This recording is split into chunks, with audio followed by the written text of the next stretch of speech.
एक समय की बात है। एक नगर में एक साहूकार रहा करता था। उसके 7 लड़के, 7 बहुएं तथा एक पुत्री थी। दिवाली से पहले कार्तिक की बड़ी अष्टमी को सातों बहुएं अपनी इकलौती ननद के साथ जंगल में मिट्टी लेने गई। जहां से वह मिट्टी खोद रही थी, वहीं पर स्याऊ की मान थी। मिट्टी खोदते समय ननद के हाथों स्याऊ का बच्चा मर गया। अपने बच्चे को मरता हुआ देख स्याऊ बोली, पापी औरत, तूने मेरे नवजात बच्चे की जान ले ली। जा, मैं तुझे श्राप देती हूँ कि जिस तरह मैं अपनी संतान के लिए तड़प रही हूँ, उसी प्रकार तू भी संतान सुख के लिए तड़पेगी, लेकिन तुझे संतान सुख नहीं मिलेगा। मैं तेरी कोख बांध रही हूँ। मुझे माफ कर दीजिए, ये मुझसे भूलवश हो गया। मैं जानती नहीं थी कि इस मिट्टी के नीचे आपका शिशु है। मैंने ये जानबूझकर नहीं किया, मुझे क्षमा कर दीजिए। साहूकार की बेटी स्याऊ से अपने किए की माफी मांगने लगी। उससे माफी मांगता देख स्याऊ बोली, मेरे मुख से निकले शब्द वापस नहीं होते। ये श्राप अब वापस नहीं होगा, लेकिन हाँ, यदि तुम्हारी जगह कोई और श्राप अपने ऊपर ले ले तो तुम इस श्राप से मुक्त हो सकती हो। स्याऊ की ये बात सुन वो अपनी सातों भाभियों के पास जाती है और अपने बदले उन्हें खुद की कोख बंधवाने को कहती है।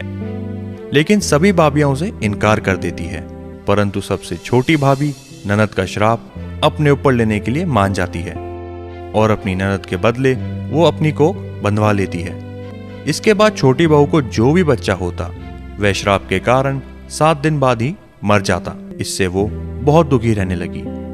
उसको कुछ समझ नहीं आ रहा था कि वह आखिर करे तो करे क्या। उसकी जगह साहूकार की बाकी बहुएं अपने बच्चों को खिलाती, उनसे प्यार भी करती। ये सब देख छोटी बहू को बहुत गुस्सा आता और वो सोचती कि उसकी कोई संतान क्यों नहीं है। एक दिन की बात है, साहूकार के घर एक विद्वान पंडित जी आए। छोटी बहू ने पंडित जी को अपनी सारी समस्याएं व श्राप के बारे में बताया। बेटा, तुम काली गाय की पूजा किया करो। काली गाय स्याऊ माता की भायली है। वह तुम्हारी कोख छोड़ेगी, तभी तुम्हें संतान सुख प्राप्त होगा। ठीक है पंडित जी, आप जैसा कह रहे हैं मैं वैसा ही करूंगी। पंडित जी के बोलने के बाद साहूकार की छोटी बहू काली गाय की सेवा करने लगी। वो प्रातःकाल उठकर चुपचाप काली गाय को चारा डालाती और उसके आसपास साफ सफाई कर देती। ये देखने के लिए गौ माता जल्दी जाग जाती है और देखती है कि साहूकार की छोटी बहू उसके आसपास सफाई कर रही है। गौ माता उसकी मेहनत से बहुत प्रसन्न होती है और उसे कहती है, तू मेरी इतनी सेवा क्यों कर रही है? तेरी क्या इच्छा है? बता, मैं तेरी सेवा से बहुत प्रसन्न हूँ। मांग, क्या मांगती है? गौ माता, मैंने सुना है कि स्याऊ माता तुम्हारी भाईली है और उन्होंने मेरी कोख बांध रखी है। क्या आप उनसे मेरी कोख खुलवा देंगी? अब तू कह रही है तो मुझे करना ही पड़ेगा। इसके लिए हमें स्याऊ माता के पास जाना पड़ेगा, जो यहाँ से काफी दूर 7 समुद्र पार रहती है। इसके बाद गौ माता 7 समुद्र पार अपनी सहेली के पास उसको लेकर जाती है। रास्ते में कड़ी धूप थी, इसलिए दोनों एक पेड़ के नीचे बैठ गई। उसी पेड़ पर गरुड़ पंखनी के बच्चे थे। थोड़ी देर में एक सांप वहां आ जाता है और बच्चों को खाने के लिए वो पेड़ पर चढ़ जाता है। तभी सांप को छोटी बहू देख लेती है और उसे ये समझने में जरा भी देर नहीं लगती कि ये सांप गरुड़ पंखनी के बच्चों को खाने जा रहा है। छोटी बहू बच्चों को बचाने के लिए उस सांप को लाठी से पीट पीट कर मार देती है। उसी समय गरुड़ पंखनी आई तो वहां खून पड़ा देखकर साहूकार की बहू को चोंच मारने लगी। उसे लगा कि साहूकार की बहू ने लाठी से उसके बच्चों को मार दिया।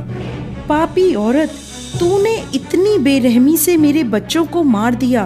मैं तुझे नहीं छोड़ूंगी। मैंने तेरे बच्चे को मारा नहीं है, बल्कि सांप से तेरे बच्चे को बचाया है। ये देख, ये सांप तेरे बच्चे को डसने आया था। मैंने तो तेरे बच्चे की रक्षा की है। मांग, तू क्या मांगती है? तेरे इस उपकार के बदले मैं तेरी कैसे सहायता कर सकती हूँ? यहाँ से 7 समुंदर पार स्याऊ माता रहती है, हमें तुम उनके पास पहुँचा दो। इसके बाद गरुड़ पंखनी ने दोनों को अपनी पीठ पर बिठाया और उन्हें लेकर उड़ गई और 7 समुद्र पार कर दोनों को स्याऊ माता के पास पहुंचा दिया। स्याऊ माता गाय को देखकर बोली, आओ आओ बहन, बहुत दिनों में आई हो।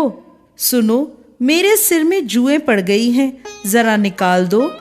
मैं निकाल देती हूँ, आप परेशान ना होइए। साहूकार की बहू ने स्याऊ की सारी जुएं निकाल दी। इस पर स्याऊ माता प्रसन्न होकर बोली, अरे वाह, आनंद आ गया, तुमने तो मेरे सर की सारी जुएं निकाल दी। जा, मैं आशीर्वाद देती हूँ कि तेरे 7 बेटे और 7 बहुएं हों। माता, मेरी एक संतान भी नहीं हो सकती, 7 कहाँ से होंगे?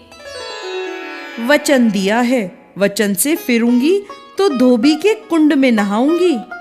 माता, मेरी कोख तो तुम्हारे पास बंद पड़ी है। ओह, तूने तो मुझे ठग लिया।